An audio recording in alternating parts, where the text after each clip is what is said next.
Hey, it's me, MLV. Here is Pool Chapter 27, and this one is titled Bathhouse Weekend.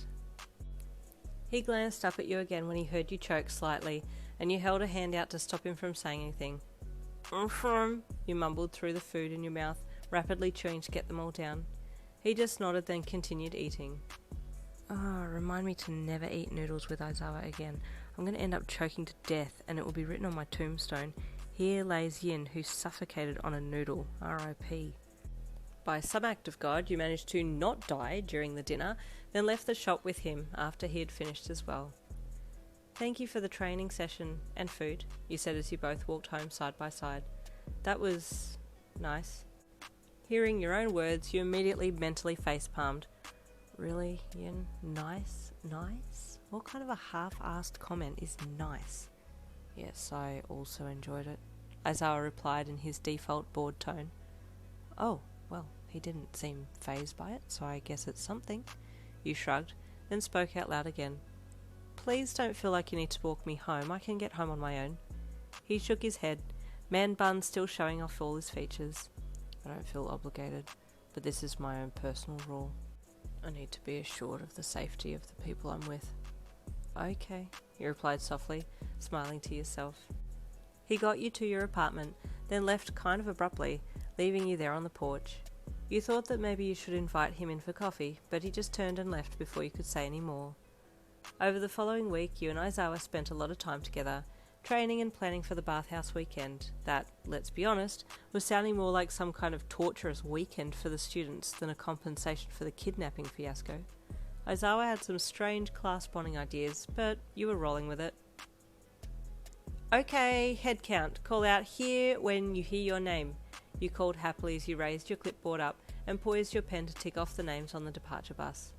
It was now that weekend, and everyone was brimming with excitement as you prepared to leave and head to the Yaoyorozu retreat. Oyama? Oui! The flamboyant student called, raising his hand and flicking it out extravagantly. Okay, you mumbled, ticking his name off. Bakugo? He grunted, crossing his arms across his chest and slumping back against the bus seat.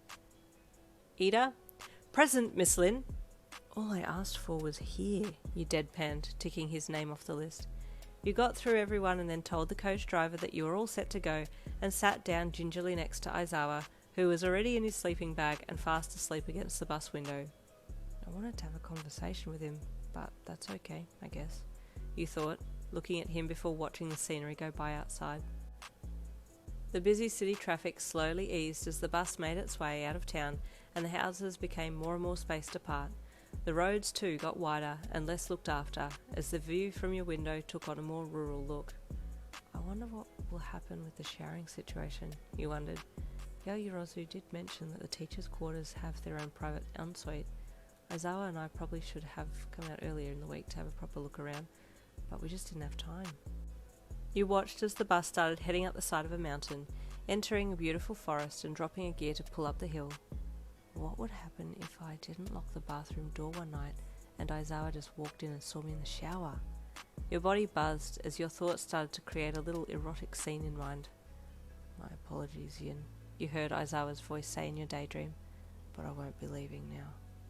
Anime-style embarrassed steam poured out of your ears as you imagined him pinning you to the shower wall, his lips pressing firmly to yours before you initiated a deeper kiss.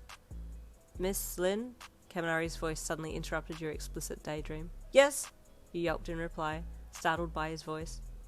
How much longer is it going to be? Because I need to use the bathroom.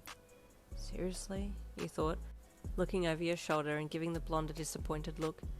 It shouldn't be too much longer. Go and sit down, please. Okay, he replied sheepishly, turning and making his way back down to where he had been sitting before. You sighed and glanced across at Aizawa, who was still fast asleep. I hope this is a good weekend, you thought, checking him out before looking out the front of the bus window. Everyone, please remain seated as the bus pulls to a stop, Ida said authoritatively from his spot near the front of the bus, commanding the students before you could say anything. Most students had completely ignored him though and had their faces smooshed up against the inside of the bus windows, oogling the sights outside. The bathhouse was set in the most picturesque part of the mountains, as expected, and the nervous excitement built inside you as you looked out over the few log cabins dotted in amongst the trees. "Thank you," you said to the driver as he pulled to a stop, and then turned your attention to the students. "Everyone off, grab your bags, then line up please." Excited chatter floated around as the students got up off their seats and made their way off the bus. "Aizawa," he said gently, touching the yellow sleeping bag. He roused and popped one very tired eye open. "We're here," you said gently. He nodded, and you got up to go and attend the students. "Okay," you called as you hopped off the bus and walked around to stand in front of the students. "Girls, you'll come with me, and boys, Aizawa will take you to your cabin." "Single line," Aizawa said in a stern voice as he walked off the bus and headed straight for the first cabin, making the boys run to get in behind him. He literally just woke up and commands the crowd, you thought with an amused look on your face as you watched him go. You turned back to the girls, then beckoned them to follow you as you walked towards the other large cabin that would serve as the girls' quarters. "Miss Lin, would you like me to show you to your cabin?" Yaoyorozu asked brightly after she had put her things down at the bunk bed. "Oh, that's okay, Yaoyorozu.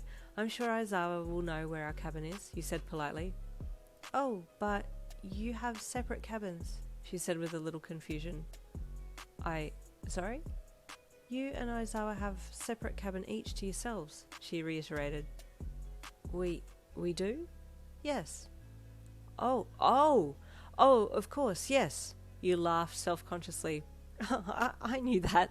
Yes, in that case, please show me to which one is mine." She smiled and nodded happily. "It would be my pleasure. Please come with me." Yin, bestie, you almost slipped. Stay tuned for the next chapter, chapter 28, coming tomorrow.